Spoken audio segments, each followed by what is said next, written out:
अगले 2 साल में आप कहां पहुंचेंगे, किस लेवल पे पहुंचेंगे, 3 चीजें डिसाइड करेंगे। तो भाई मुर्गी के बीच में मत रहना, हमारे जैसे निशाचरों के बीच में रहना। एक नालायक आदमी की संगत बाकी 9 लोगों की जान पे भारी पड़ती है। The most important principle, invest in yourself. Invest in yourself guys, ये सबसे ज्यादा जरूरी है। अगर आपको कैटरपिलर से बटरफ्लाई का रूप लेना है तो इससे ज्यादा इंपॉर्टेंट स्लाइड आपकी जिंदगी में दूसरी नहीं है। If you do not like the output of your life, then you must evaluate the input. If you do mediocre things, you will live a mediocre life. If you do excellent things, you will live an excellent life, guys. Invest in yourself. Do not allow others to dump trash in your mind. लोगों को मौका मत दो अपने दिमाग में गंद भरने का। Every thought is a seed. हर विचार एक बीज है। If you plant an inferior seed, you cannot expect a superior fruit. अगर आप एक औसत दर्जे का बीज बोएंगे तो शानदार फल, फ्रूट कभी नहीं आएगा। Input determines output. Garbage in, garbage out. जो अंदर जाएगा साला प्रोसेस होके बाहर वही आएगा। Where will be in you in the next 5 years depends on 3 things. अगले 5 साल में, अगले 3 साल में, अगले 2 साल में आप कहां पहुंचेंगे, किस लेवल पे पहुंचेंगे, 3 चीजें डिसाइड करेंगी। Guys, note it down very clearly. अगले 2, 3, 5 साल में आपकी जिंदगी कहां पहुंचेगी, 3 बातें डिटरमाइन करेंगी। Number 1, the books we read.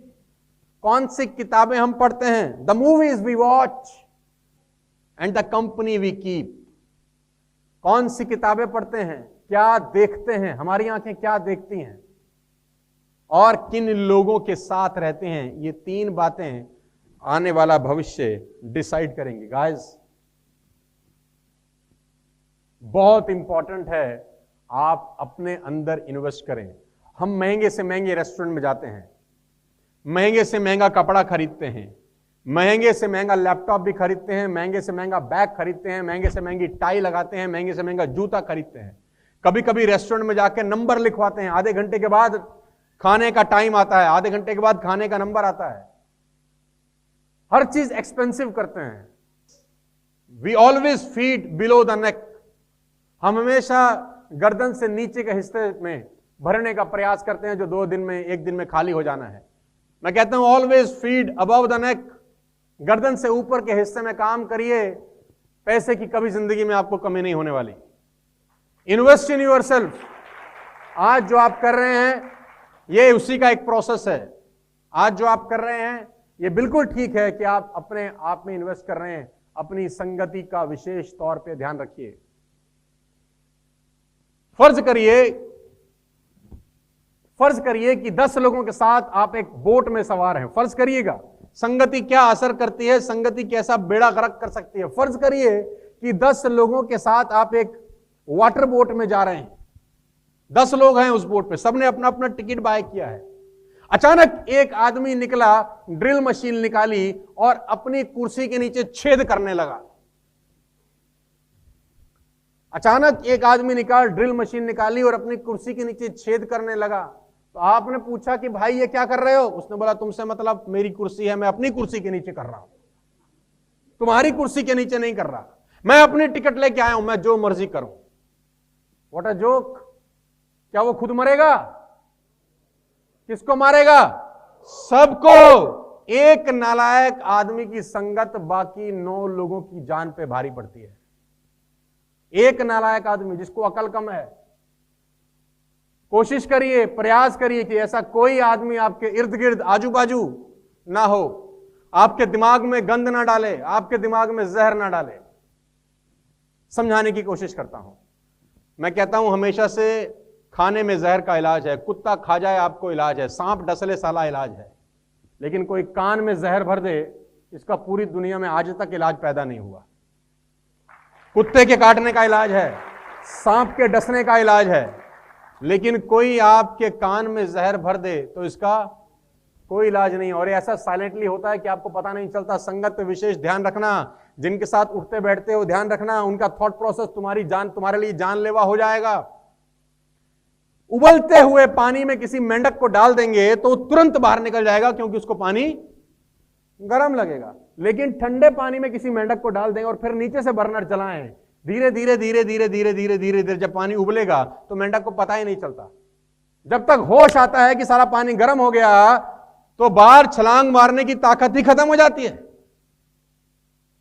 और एंड क्या होता है, मेंढक मर जाता है। तो जब तक आपको समझ में आएगा ना कि सामने वाले की वजह से मेरा नुकसान हो रहा है, तब तक जिंदगी तबाह हो चुकी होगी दोस्त, कुछ कर नहीं पाओगे। आपकी कंपनी बहुत इंपॉर्टेंट है। फटाफट आ जा इधर, तू आजा, कोट पहन रखा है तूने, तू भी आजा फटाफट, दोनों आओ, फटाफट आओ स्टेज पे, थोड़ा सा उधर आ जाओ। इनका नाम पूछते हैं। तुम्हारा नाम? सूरज। तुम्हारा नाम? हाँ, कमलनाथ। सूरज और कमल बहुत अच्छे दोस्त हैं। सूरज और कमल बहुत अच्छे दोस्त हैं। सूरज ने अभी वेस्टेज से पैसा कमाया और 1 करोड़ रुपए का 4 BHK फ्लैट खरीदा। सूरज कहां रहते हो? हनुमानगढ़। कहां पड़ता है ये?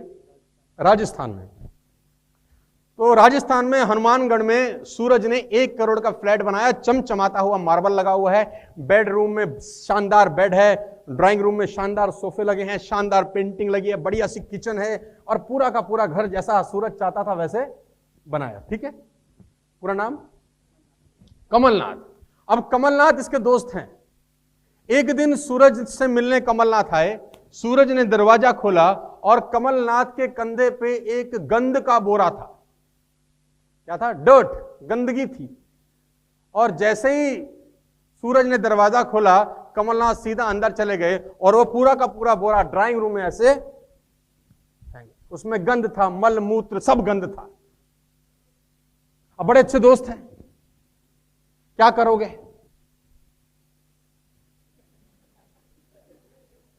क्या करोगे? माफ कर दोगे? तो भैया माफ कर दिया कमलनाथ, तुमको दोस्ती बड़ी अच्छी है। तो उसके बाद क्या करोगे? घर साफ करोगे, घर की सफाई करेगी, झाड़ू लगाया, पोछा लगाया, घर साफ सुथरा वैसे का वैसा बना दिया। कमलनाथ घर चले गए, ये भाई साहब जैसे का घर साफ हो गया घर। अगले दिन ये फिर आया, टिंग टोंग किया, सूरज ने दरवाजा खोला, कमलनाथ के हाथ में फिर बोरा और दंदनाता अंदर गया, अब रसोई में फेंक दिया, किचन सारी की सारी तबाह कर दी। अब क्या करोगे?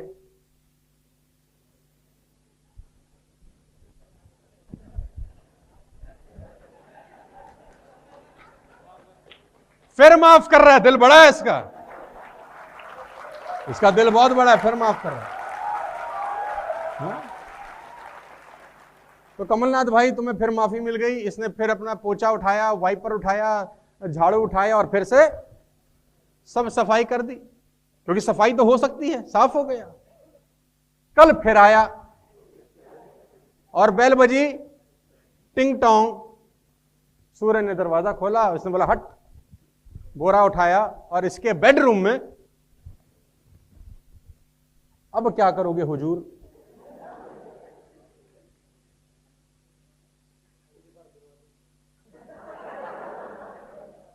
सूरज ने कहा अगली बार दरवाजा नहीं खोलूंगा। क्या सूरज ठीक कह रहा है? एक आदमी रोज आपके दिमाग में नेटवर्क मार्केटिंग का गंद डालता है, नेटवर्क मार्केटिंग को लेके गंद डालता है। क्या हम उसके साथ ऐसा बर्ताव कर सकते हैं कि नहीं, कि अगली बार सारा दरवाजा ही नहीं खोलेंगे, अगली बार हम दरवाजा नहीं खोलेंगे भाई। क्यों? क्योंकि घर साफ हो सकता है, साला ये एक बार कचरा डला साफ नहीं होगा। एक घर से एक ही घर बनता है, इस दिमाग से 1000 घर बन सकते हैं। एक घर से एक ही घर बनता है, इस दिमाग से 1000 घर बन सकते हैं। तो किसी व्यक्ति को अलाउ मत करना कि तुम्हारे दिमाग में नेटवर्क मार्केटिंग को लेकर, वेस्टेज को लेकर किसी भी तरह का कूड़ा कचरा डालने की कोशिश करे। एक बार समझाना, दूसरी बार समझाना, तीसरी बार दरवाजा, तुम तो शरीफ हो, दरवाजा बंद कर रहे हो, हम तो कुछ और करते हैं। जोरदार तालियां दोनों के लिए होनी चाहिए। Come on, thank you. सारा का सारा खेल संगति का ही तो है ना यार, है ना। वो एक बाज का बच्चा गलती से साला मुर्गियों के बीच में चला जाता है, सुनिए ना कहानी। वो बाज का बच्चा गलती से मुर्गियों के बीच में जाता है, वैसे ही रहता है, वही कीड़े खाता है, वही घास फूस खाता है, वैसा ही बन जाता है। एक दिन बाज को उड़ते हुए देख के अपनी मां से पूछता है, क्या गजब पक्षी है मां। उसने बोला, हाँ ये पक्षी बहुत गजब है, बड़ा ऊंचा उड़ता है, लेकिन हम नहीं उड़ सकते। तो बोलता है ओके। फिर वो कीड़े खाना शुरू कर देते। पक्षी तो साला बाज का था, बच्चा तो बाज का था, किसके बीच में चला गया। तो भाई मुर्गी के बीच में मत रहना, हमारे जैसे निशाचरों के बीच में रहना, बाजों के बीच में रहना, है ना। निशाचर